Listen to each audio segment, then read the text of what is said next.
we want to educate them too on, being comfortable running things and how to tie up a boat and all the little things that you need to learn. We want to make sure we incorporate that when we take them out so that they can really enjoy the whole experience. But ladies, this one is for you. Today we're connecting with Kendra Fisher of Bayview, Washington, and finding out what fishing means to her, her review on Parker boats, and also the number one piece of advice she's going to give you if you're kind of like, maybe fishing is fun, I'm not really sure, I kind of want to try it out. She's got some excellent advice for you to really dial it in and figure out if this is a sport you want to dive into. Hi, I'm Jamie with Anglers Unlimited, where we help you catch more fish and have more fun. If you like videos like these, follow us on YouTube, Instagram, and Facebook. Better yet, join our Facebook group if you want to stay in the know. So let's jump right into it. Who are you? Where are you from? What boat are we on? What are we doing here? So my name's Kendra Fisher. I'm from Juneau, Alaska originally, but I have lived in Skagit Valley for 10 years now.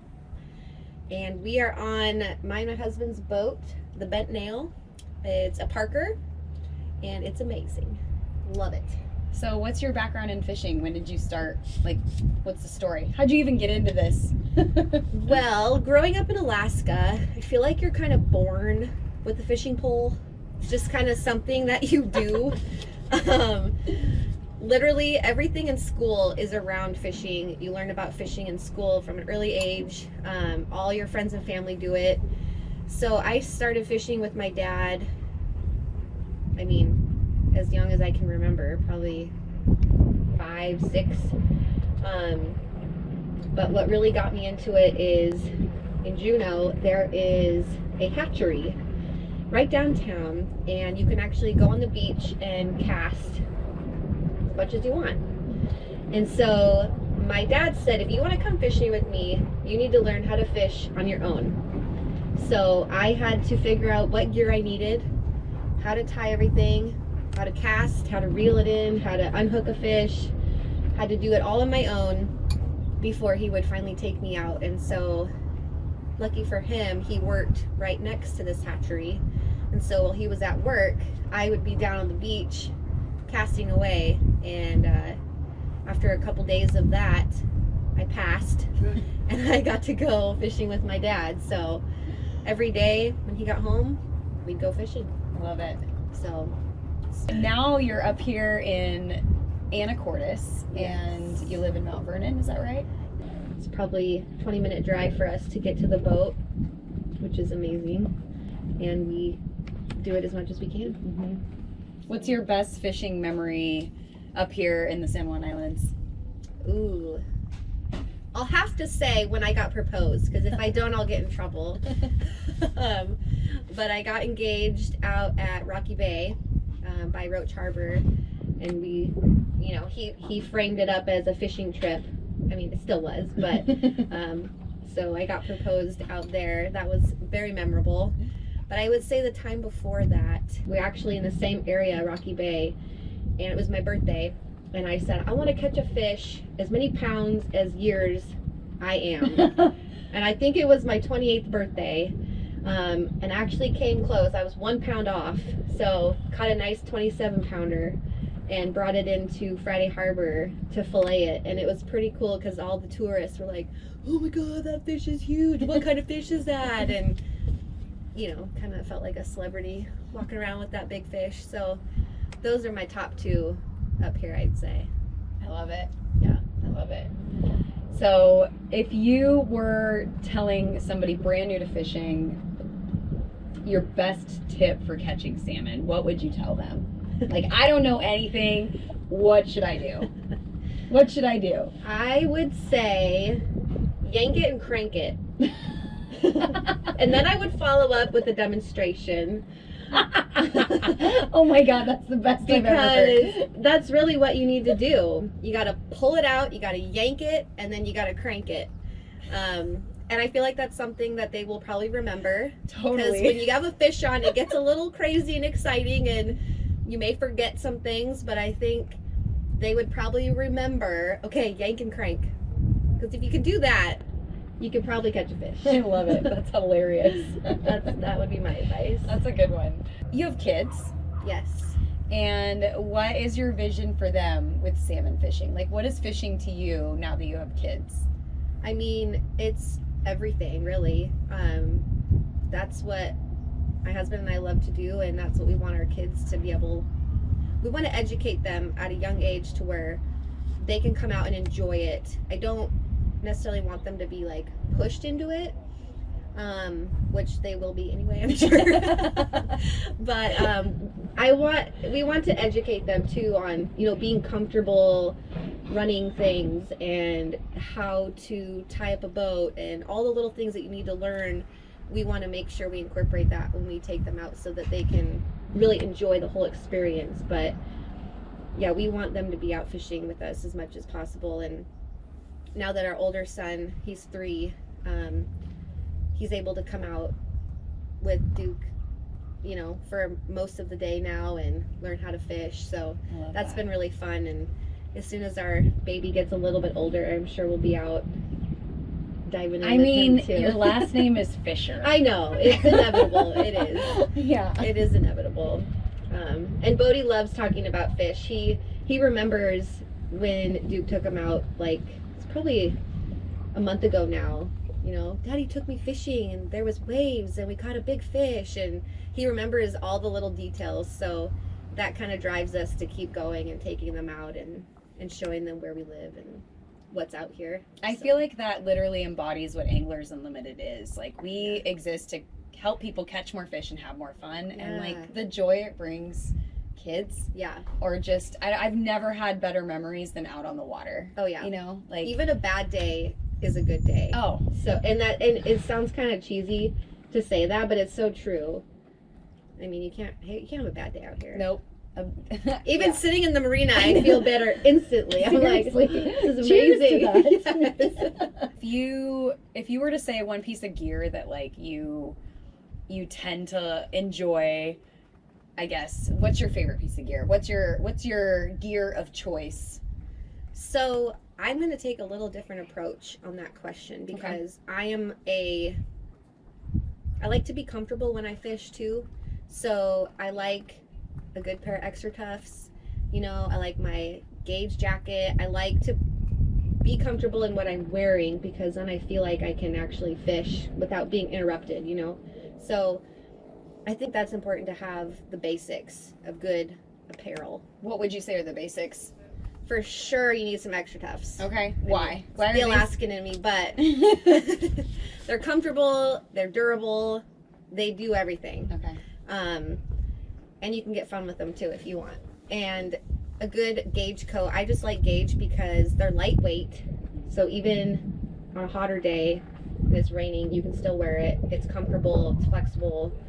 Those are just my favorite jackets. And they're actually long enough in the waist and arms. And a good pair of sunglasses.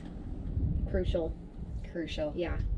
But as far as fishing gear goes, I like flashers I'm drawn to the flashers. So I like the pearly one, the purpley pearl. And sorry, that's not like the proper name for it, but we don't do that here. You know the thingamajig over there? Yeah, that That's one what we thing. use. Basically, any pearl that has some purple in it are my favorite. I just kind of feel like if I like it, then a fish should like it. You know, makes sense to me. Why not? Absolutely. And I would prefer to use bait, unless it's really choppy out. Then you use gear, but that's my flasher of choice, and then some bait. So what do you like to target most? What species? I love lingcod fishing. Why? I love how interactive it is.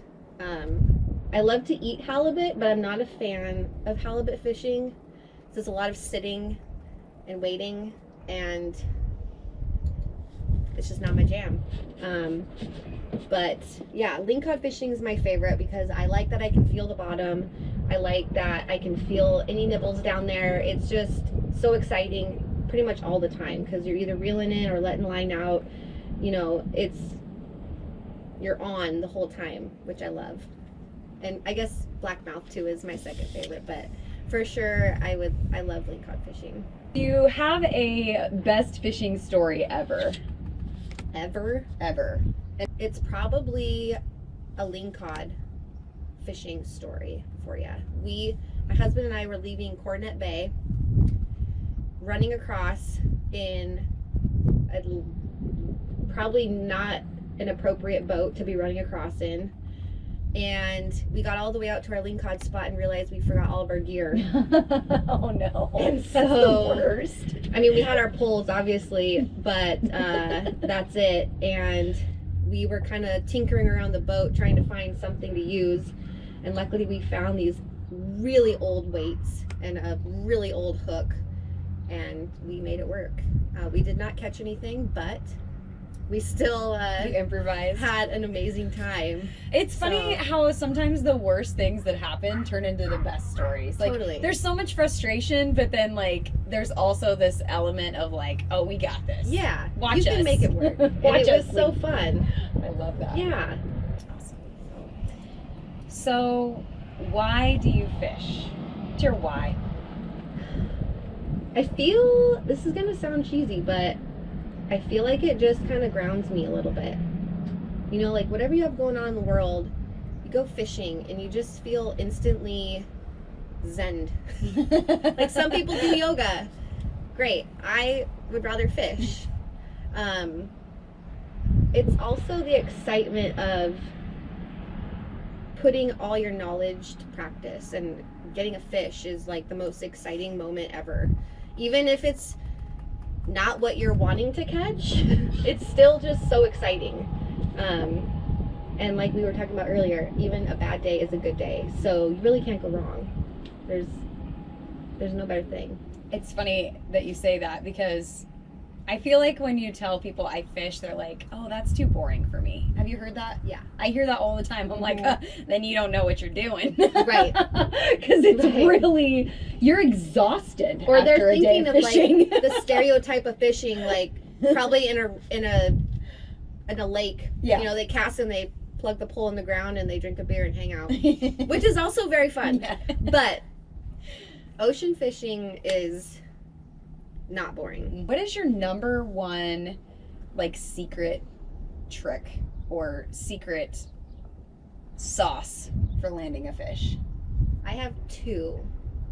My first one is you need some good dance music. Yes. And I know people are gonna be like, oh no, you gotta be quiet. No. My theory, and I'm usually right about this, you get some hip hop barbecue on, or some good jams, some good dance music on, and I swear those fish are drawn and they love it. And so you gotta have some good dance music. Also, some Cheez-Its.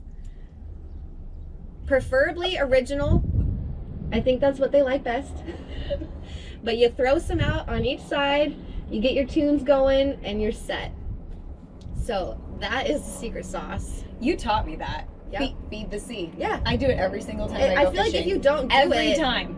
you're just automatically gonna get stuck. Yeah, if you feed the sea, it'll feed you back. Exactly. I love that. You gotta give some. Okay, you're a lady angler, and Yeah. let's be honest, like, we're a smaller demographic in the fishing community. For sure. So, from a lot of women that I've met that aren't necessarily used to going out fishing, or they're curious about it, maybe their boyfriend does it, maybe their husband does it, but it's like they're not comfortable because they've just not been exposed. Yeah. What advice would you give them to kind of give it a try? Like, what advice would you give to women that are considering fishing? I think you have to give it more than a couple tries. You know, you have to give it a good chunk of time. So don't just go out once and judge it off of that. Go multiple times, different places, different weather elements. Just try it for a good season. And then if you're really still kind of like, it's just not my thing, then that's fair. But I think you really gotta try it for more than a couple times. So I think that could be easy to do, is just going out a few times and you're just kind of, well, I didn't really get into it. And also I would say, when you're on that boat with whomever, make sure they let you do it. Because I know from experience, some boat owners may not be as open to letting a new person just kind of go at it. I would be persistent in asking that they really teach you and show you how to run things. Because I know for me, if I'm not comfortable doing it, I just won't do it. But if I'm getting comfortable doing something, then I will enjoy it more. So I think that's a really big part of it, is getting comfortable with the gear and the downriggers, and, you know, a pole that you feel comfortable operating, and picking out your gear, the whole experience. Make sure they really teach you how to do the things, and that will help kind of determine, I think, if they like it or not. That's an excellent point. And also, a lot of times I think we're afraid to ask questions. Yeah.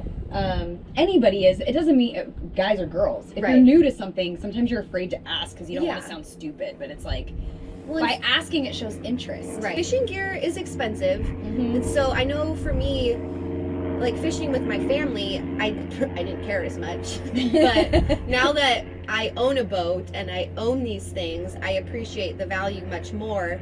And I could see being a new person not wanting to break it or ruin it. So that could be a fear too that a new fisherwoman might have, is being intimidated by it. So just don't be, and have them teach you. It's worth Because it. once you learn it, it's very addicting. Oh, yeah. In a good way. 100%. We are kind of obsessed with boats. I would say anybody in the fishing community, boats are just cool because they're all different. So Yeah. I'd love to know, like, more about your boat, what it is, why you guys like it. Tell me a little bit about this boat. Yeah. Well, I am fairly new to the boat part of things. My husband is a lot more informed about the boat situation. So he actually chose the Parker, and I have grown to love it, actually. I love the Parker because it rides so incredibly well. That's probably number one. Number two is the deck space. Yes. Our family, I mean, we're a family of 4, and we all obviously want to be on the back deck. So having the deck space is so nice, because you can have chairs back there, you can have multiple people back here. I know it might seem kind of stupid to some people, but having this padding around the sides is so nice on your knees. It's just extremely comfortable. I feel very safe in it. I'm pretty sure it's like indestructible. I love it. I haven't been on a boat that rides better than a Parker yet. So Awesome. Well, yeah. do you mind if we just do a quick tour of the boat? Sure. Awesome. Yeah. Heck. Yep. And it's got a little swim step back here.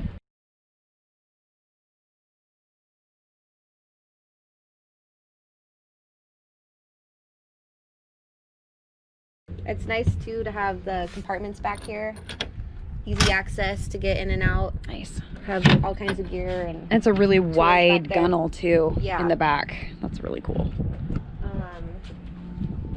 yeah, We check out the cabin. cabin. Also, what's the length on this thing? It's a 23 foot. Awesome. Yeah. We eventually would like to get a little bit bigger just to have more cabin space. Now that we have kids, like a little kitchenette type space, just to prepare some food if we're gonna stay out overnight, things like that. I mean, this is comfortable for my husband and I, but with kids it's a little bit tighter. So right here actually used to be 2 single seats, but we removed those and have a cooler now just for a bench seat. More space for fish. More space for storage, and we have cushions so the kids and I can sit on here. It's actually pretty comfortable, and we can see out now sitting Awesome. on that. So, and then the sleeping quarters, beautiful. Did it come with those pads or? No, we actually had these pads custom made. Okay. Which is very helpful if you ever plan to stay out overnight, to have some pads that fit your boat. And then, yeah, Lovely. that's about it. So my other question is, now you talked about extra tufts, and I see Yes. I see a really cool pair here. Yes. Tell me why you have the short ones, and do you only fish with short, or do you fish with the long ones too? So I would say 90% of people that have the tall ones fold them down. You're to so look like this. you are so right. Right? Oh my gosh, funny. Which is fun because they have like cool designs on the inside, and you know, if you want to show them off. But if you don't want to fold them down, just get the ankle boots, and they're just as effective. I wear these in the winter. I wear them in the summer. It doesn't matter. Just wear some high socks if you want to wear them in the winter. But I just got the ankle ones because they're much easier than folding my tall ones down every time. So what's the story behind the name of your boat? I love hearing why people name their boat what they do. What is the story? So the bent nail that's my husband's choice of name, which I do like it. It's a construction term that maybe when you interview him, he can elaborate on that for you. Awesome. Yes. So there's definitely a deeper story behind that. Story, and cool. I will let him share that. I love it. Thank you. Can you please demonstrate yank and crank? I would love to. I thought you'd never ask. We're gonna pretend this is in a downrigger, which for those that don't fish, it can be very hard to pull it out of the downrigger. This is where the yank comes in to play, okay? So we got a fish. We yank and then we crank. You want to keep your line tight all the time. So you yank it up, you set the hook, and then you crank down, and you just keep on cranking.